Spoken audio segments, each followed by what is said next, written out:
Good morning, folks. Welcome to John and Paul's Life and Outdoors. I am enjoying a hot cup of coffee. It's about 9 o'clock in the morning. It is, March 3rd, 2024. And this is the beginning of a series that we're going to be doing, amongst other topics, about the Northwest. So we are in the Willamette Valley region of Oregon, and we've been here all of our lives. John is not with me today. He's probably sitting at home nursing a cup of coffee himself, probably trying to stay warm. It's cold outside. We've been getting a little bit of snow spitting here and there. And anyway, he's not able to join you this morning, but he will be joining me in the future for sure. What we're going to be talking about today is the first in a series of blacktail hunting and Roosevelt bulls, and we'll probably go into some black bears. John is really into bird hunting. He likes to bird hunt. I'm not much of a bird hunter myself, mostly because I don't hunt private land, and a lot of the regions where the birds, like the turkeys and such, I love grouse hunting, but a lot of the turkeys are on just private land, and I'm not much of one for knocking on doors and asking for permission. So pretty much the kind of hunting that I do is mostly big game, and I've been doing it for near 40 years. Same with John Ritter. And my name is Paul Connor, by the way. Anyway, I hunt with just a small group of guys.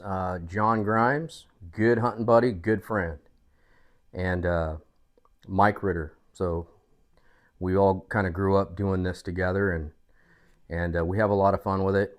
Anyway, so the topic that we're going to start off with is Roosevelt elk. So Roosevelts are primarily, they're considered Cascade Roosevelts if you hit the Pacific Crest Trail and go west until you get into the Willamette Valley, and then across from the Willamette Valley into the coastal range, they're considered true Roosevelts. None of that really makes any difference to me. I just really enjoy hunting and going out there, and I pretty much do it 365 days a year, and have for, as long as I can remember. I work a 40-hour a week, 5 days a week job, so it really limits my ability to get out there as much as I wished I could. So in 40 years of hunting them and going after them with trail cameras and just pounding the earth looking for what the game that I'm after, I haven't really had a chance to spend as much time as I'd like to because of work. Obviously, we all got to pay the bills. So anyway, we're definitely not pros. There's a lot of people out there that are way more successful than we are. But in our 40 years, we've learned quite a bit, and we've had just a ton of fun doing it. So what we're going to talk about is the fact that everything that we hunt is 100% public land. So I don't hunt private land. So everything that we have learned, anybody could do it. Anybody could go out. We do hunt on some timber property land that are owned by timber companies that allow hunters to go in and hunt their property. Usually their property is gated, so that's one thing that you got to kind of work around, but that's actually a double-edged sword. It keeps a lot of places that would normally be driven during like hunting seasons or just year-round closed to vehicle access. So that is a real positive thing. I see that as a win for me, because I don't mind walking.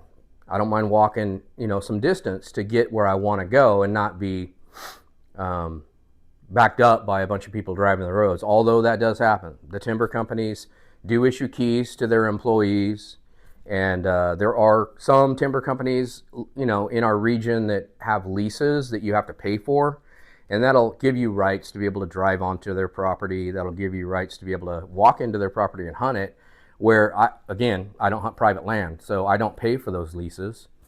And that's another double-edged sword. It really is, and we'll get into more reasons why that is.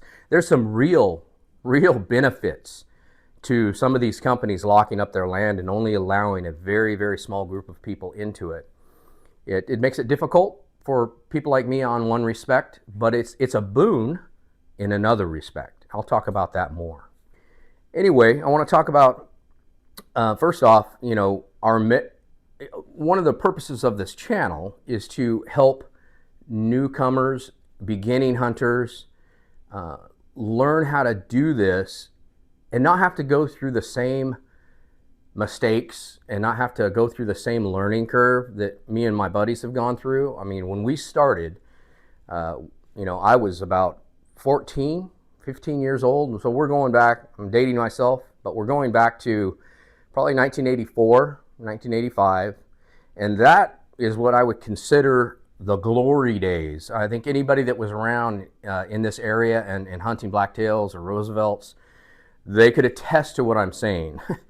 The mid 80s, the late 80s were just incredible for populations of black-tailed deer and Roosevelt elk. Back then, we had a lot less predators. That's one thing. There were less hunters, but there was a lot less predators, and I think that's one of the bigger circumstances that affecting the herd numbers. But anyway, it was hard not to be successful back then. You had to be pretty bad, and I was pretty bad. I hunted with a bow all my beginning years for the most part, and I just couldn't seem to get it together. Man, I had some opportunities at some incredible, beautiful animals, and I spent a lot of time making a lot of mistakes, and but I have memories, and those memories are just incredible. Even though I didn't get the game necessarily, that's not really how I measure my success. Me and John, we often talk about how we measure our success, and it's not for us. It's not a game animal on the ground. It's really the journey. The journey is, for me, it's 95% of the fun. And like I say, I do it 365 days a year when I can. I'm up putting down trail cams. I'm going up, I'm studying maps, looking at new areas, identifying places that I want to go look at. I love finding new areas, looking for the happy hunting grounds. I'm always searching for that. I've seen a lot of changes. Everything on this side of the Cascade Peak, the Pacific Crest Trail, things change so incredibly fast. It's just mind-blowing. You can go over to Eastern Oregon or the high country, and a lot doesn't change because of snowpack and the lack of growth, timber growth and brush. But over here on this side, man, I have literally, since I started hunting in 1985, I've hunted a lot of the same country, and I've seen it go through like 5 different phases, from being big timber, being clear cut, watching that grow up into young reprod, into 30-year-old reprod, and being cut again for a second time. I mean, I've seen a lot of changes. So that all affects the animals, obviously. It affects what they do. But by and large, I could say for elk, they do a lot of the same thing, even with terrain changes. So there's that. Seen a lot of changes. But to get back to it, I hunt 100% public land. Anybody can do this. So if you're willing to get out and enjoy yourself and enjoy God's creation, anybody can do this. So we don't measure our success by an animal on the ground. It's the journey. The journey is what is the funnest part for us, and that's what I'd like to share with you folks. Getting out there and learning about the game that you're going after, learning the country and how they navigate through the country. That's really where the fun is, and it's like, when I set up my trail cameras and get videos, that's an art to itself, I've learned. When I first started, I didn't know what I was really doing. But just in the art of learning where and when and how to set up your trail cameras, it is so much fun. It's just a blast to get those animals on camera. I don't care what it is. If I get a picture of a squirrel or a bird, I save it. I just love wildlife. Like I say, I love God's creation. I enjoy thoroughly hitting the cameras after they've been in a couple months, and it's like opening up. That's, me and John Grimes, we always talk about it. We get down there and we open up a camera. It's literally like opening up a Christmas present. It's just fun. I just really love it. Anyway, so getting back to this, I want to talk about our target audience for this series.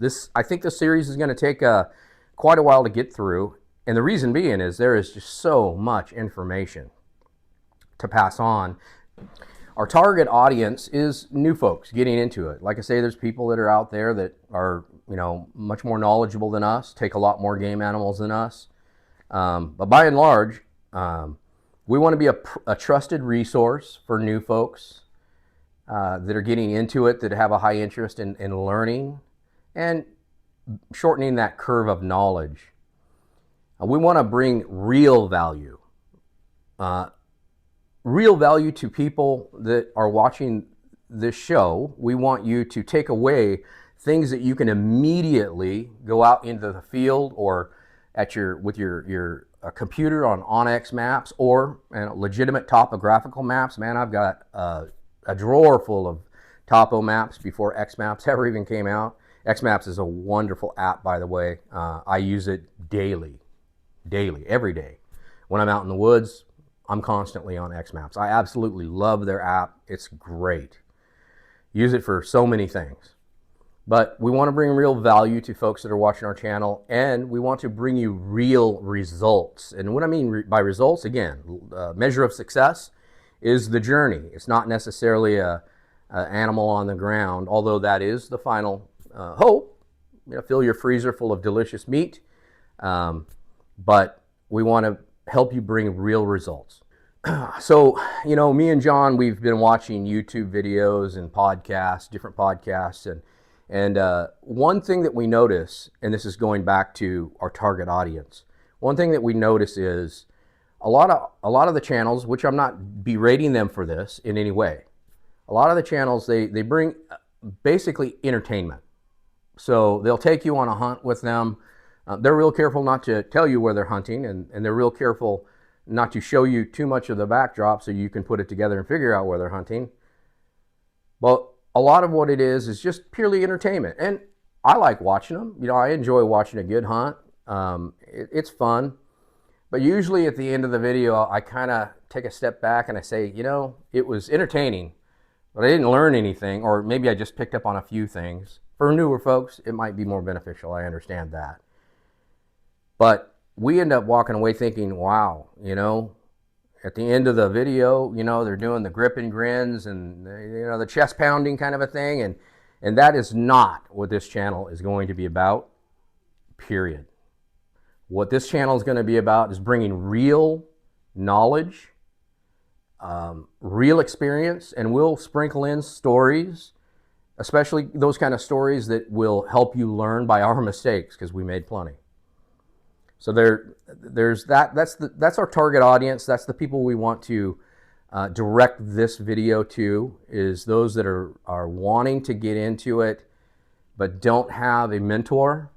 Honestly, one thing that I've noticed is getting on like the iFish hunting fishing forums, where people that I believe are really, truly, honestly, sincerely asking for help, because they don't know what to do and they want to get into it. A lot of people are kind of rude about it. They basically make the statement, well, that's just going to be your own boots on the ground. You're just going to have to go out. Nobody's going to give you any secrets. And they're kind of rude about it. I get it. I've spent 40 years learning my hunting country and learning it as well as I can to be as successful as I can. And I'll be honest with you, I'm not going to give up those secrets either. But here's the difference. If somebody is willing to learn, if they're willing to listen, this is not that hard to do. It is almost impossible to do if you have nobody to mentor you and you have no idea about game movements and how seasonal weather, pressure, food, water, temperature, body regulations for the animals. If you don't know how that stuff comes into play, it's very difficult if you were going about this on your own. So I'm not going to get too deep into a lot of this stuff today on today's video. This is simply an introductory video to tell you what we are going to teach you, what we're going to talk about. We're going to talk about the journey, how to teach you how these particular things are going to affect game and game movement. We're going to talk about terrain features, water sources, food sources, how private land comes into the mix and how it affects your success. We're going to talk about bedding areas. We're gonna speak about bedding areas for black-tailed deer, black-tailed bucks in particular, Roosevelt bulls in particular. We target, not that we're not. Let me be very clear. We're not trophy hunters. I hate that term. I absolutely dislike it. Yeah, I have some horns up here. They're memories of the hunt, but what I'll tell you is I treasure the meat. It's delicious meat. It's super good for you. And these are God's creatures. These are God's creation. And I refuse to disrespect that. And I will not waste a bit of the treasure that I do get when I am fortunate enough to fill a tag. So anyway, getting off base a little bit, we're going to talk about bedding areas. We're going to talk about timbered ridges. We're going to talk about knolls, basins. We're going to talk about saddles, how we use those in our game camera setups. All of this, pretty much the whole nutshell, we're going to go over with you in depth. We're going to use topo maps. We're going to talk about cover, escapement cover and edges, clear-cut edges, private land edges, predator impacts, and how that can directly impact, and that's including humans. We're predators too, but cougars and black bear and bobcat, how they directly affect the game movement in your area and how it can blow an area out. And we'll talk about that. We'll talk about logging activity and some misconceptions about logging activity. And a big one, a huge one we're going to talk about is habitat accessibility. We want to talk about also, amongst all the other things, is identifying sign. Because a lot of the sign that you're going to see out there when you're hunting your animals, whether you're hunting black bear, whether you're hunting cougar, whether you're hunting black-tailed deer, black-tailed bucks, or Roosevelt elk, we're going to be looking for the sign that's particular to that animal during a certain season, because what they do changes every month of the year. They move a lot. So we're going to be looking for rubs. That's clearly bull sign. We're looking for wallows, both wet wallows and dry wallows. And cows will use wallows. I've caught bears using wallows. I've caught, it's not just bulls that use wallows. The dry wallow, however, is a little different story. So you got wet wallows and you got dry wallows. We'll talk about that. We're going to talk about scents, identifying sign in the woods. A lot of times I use my nose. It's not just my eyes and my ears. My nose will tip me off a lot of times before I ever even know what's in front of me. I'll smell it. Big old bulls in rut are stinky. And, that is one thing that has helped me identify certain areas to focus on as well. So there's scents, using your nose. Tracks, obviously, looking for different size and age and class of tracks. That can tell you a lot if you know what you're looking for. Feed off areas that you might be driving through, or you might be walking through, where like the salmonberry bushes alongside of a road are completely fed off because they like to pluck the leaves, the soft succulent leaves off those salmonberry bushes, as well as the salmonberries themselves. They'll eat that. The bears love the berries. The bears really gravitate towards the salmonberries and the huckleberries. But if you find an area that's been fed off, you can recognize that from a distance. You can see that from a distance, and that'll tip you off to things. So there's that. Identifying sounds, different sounds and what they mean. Of course, there's different calls and how to utilize that. Where to hang trail cameras. This is a big one. This is what I do year round. there is a secret to picking up the game you want to pick up by knowing what to look for and where to focus those trail cameras.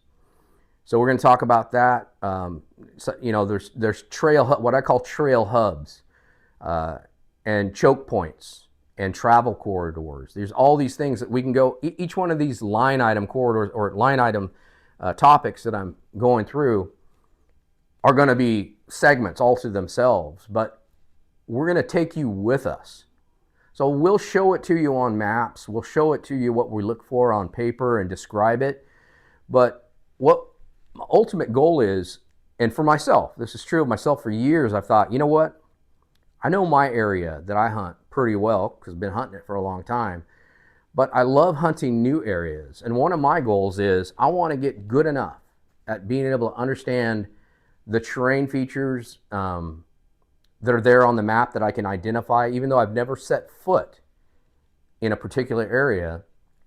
I want to be able to tighten down a particular area within an area and know that if they're there, because there's no guarantee that those animals are there. There's big sections of land where the elk just don't really use it. Rarely ever see much elk sign in that area at all. Even though it fits the bill of habitat, they're just not there. So they got to be there first.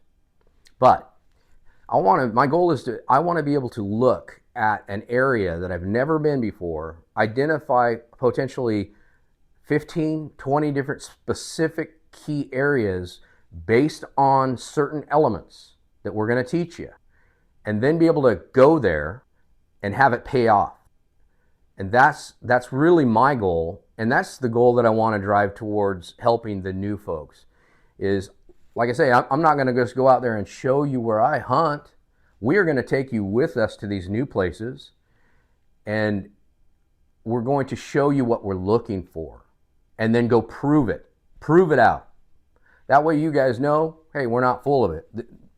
These guys actually do know a little bit about what they're talking about. So we want to take you out with us. So we're going to tool up to get the tools we need to be able to go outdoors and physically show you what we've looked at on a map and prove to you that it works and that you can do it too. That's really what this is all about, is to empower you guys with enough knowledge and enough encouragement to say, get out there and give it a shot. It's so rewarding. It's just, for me, it's just a ton of fun. It's my life. It's what I do. So we're also going to go over hunting methods. There's so many different kinds of hunting methods that you can do, and I've done it all. I've been successful with many different kinds of hunting methods, such as still hunting. That's my preferred favorite thing to do. I enjoy just moving really, really ultra slow through the woods, covering territory, but doing it very, very slow. I get kind of bored sitting in a tree stand, though I've done it. I've sat tree stands, climber tree stands. I've actually slept in them overnight, and that's fun. I've had bulls serenading me all night long, hundreds of bugles all night long during different circumstances when I've sat in my tree stand overnight during better weather. But that's fun. I've hunted out of natural ground blinds that I've made right there in the field. I've hunted out of tent, type pop-up ground blinds. I've done that. I've even hunted out of tree saddles. I got a tree saddle here a couple of years ago, and I've enjoyed that. It's nice because the whole tree saddle in itself fits in my backpack, and it weighs about 5 pounds. And I can literally take that with me and set it up anywhere I want to set it up on the go if I find a new spot in a new area, and I don't want to pack a 25-pound, 30-pound climber tree stand up there. I've set permanent stands. I built, I don't know how many permanent stands I built up in the mountains, and have taken a lot of critters from them. But the climbers and the strap-on climbers, I've hunted out of all of them. Hunted out of pit blinds, natural pit blinds, and so we'll talk about a lot of that. There's spot and stock. That's not really too much of a reality for me where I hunt. I've hunted, rifle. I've rifle hunted with a muzzle loader during the general season just to limit myself, just because I wanted to. Done that. Not much of a spot and stock opportunity for the way I hunt. It's pretty rare, because usually rifle hunting or bow hunting, I've never taken a elk with a rifle or a bow more than 40 yards. You know, one of the bulls I took years ago with a rifle, he was 20 yards away. He stood up out of his bed, and so the farthest shot I've ever taken with a rifle on a bull is probably 40 yards, and that's just about the farthest shot I've ever taken with a bow. And that's just the nature of the country that I hunt. It's thick. It's like going down into Jurassic Park. It's thick, and it's kind of scary. It's dark, but that's where they live, and so that's where you got to go. So yeah, the different hunting methods. We're going to talk about scent control. Scent control is a very, very important, that a lot of newer hunters, inexperienced hunters don't really understand just how important it is. And we'll give you some tools to use. NOAA, the National Oceanic Administration, that's the one source I go to for current wind events, because I always plan ahead of time for my hunt, my entry point into the area that I want to go into, and I use NOAA on a daily basis to tell me what the prevailing winds are going to be that day. So there's that. We'll talk about that at more length. Camouflage, you know, camouflage is a big deal with a lot of hunters. You know, I wear it, but it's not nearly as important as movement. Movement is the big giveaway with hunting, but camo can be very important too. It's not something I get too wrapped around the axle of. There's calling, there's rattling, and there's natural noises that all can be used to your benefit, and we'll teach you about that. And then a big one, using other hunters to your advantage, because again, I hunt all public land. It's available to everybody to hunt, and it's a big influence on your success, for the good or the bad. But if you know the terrain and you know the animals' habits that you're moving in, once all that new hunting pressure and road traffic comes in, then to be able to use that to your benefit as much as it can be a detriment to you, having knowledge of that and how to do that, it's definitely some next level stuff to know and to work on. So to wrap this intro video up, I want to tell you what you can expect out of it. You can expect that it's not going to be a lot, at least not right out of the gate. It's not going to be highly entertaining. This is educational.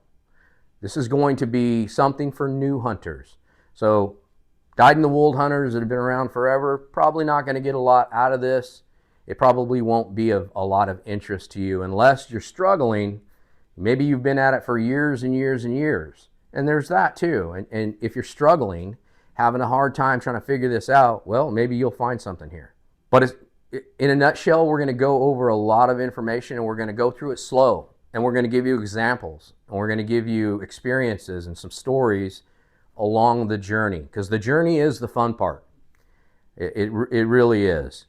I think that'll wrap it up for today, and we will be trying to put out one of these videos at least once or twice a week, and starting with the basics and going into some advanced topography and understanding of what the seasons and how they affect the animals, particularly during the times that you're going to be hunting them. So I appreciate your time, and I thank you for your attention, and I hope that you get some value out of this video, but more so the ones to follow. And I wish you a great day, and God bless you. Thank you.